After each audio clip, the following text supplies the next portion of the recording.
আহলে হাদিসদেরকে নিয়ে আপনি নাড়াচাড়া দিবেন, তত আতর যেমন নাড়াচাড়া দিলে ঘ্রাণ ছড়ায় না, আহলুল হাদিসদেরকে নাড়াচাড়া দিলে ঘ্রাণ ছড়াবে। কোরআন ও হাদিসের দাওয়াত মানুষের ঘরে ঘরে পৌঁছে যাবে ইনশাআল্লাহ।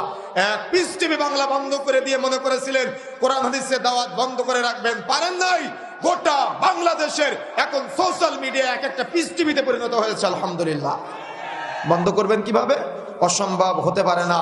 এই জন্য ময়মনসিংহের মাটি থেকে আজকে বলে যেতে চাই, আমাদের বেদাতি ভাইরা, আপনারা ওয়াজ মাহফিল বন্ধ করার প্রচেষ্টা চালান, তাফসীর মাহফিল বন্ধ করার প্রচেষ্টা চালান। আহলে হাদিসদের মুখ এটা কোরআন হাদিসের আলোচনা হয়, কখনো তারা কিচ্ছা কাহিনী বলে না, জাল গল্প বলে না।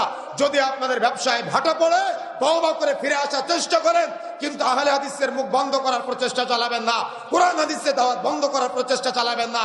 আল্লাহ রাব্বুল আলামিন রাগান্বিত হবে। আল্লাহ রাব্বুল আলামিন অবশ্যই বিচার করবে। কেন? আমাদের হয়তো দুনিয়াতে কেউ নাই, কিন্তু বিচার আল্লাহ করবে।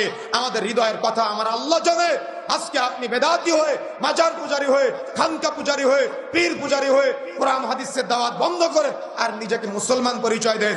মনে রাখার চেষ্টা করবেন, যারা আজকে এগুলোর সাথে জড়িত, তওবা করে ফিরে আসার চেষ্টা করতে হবে।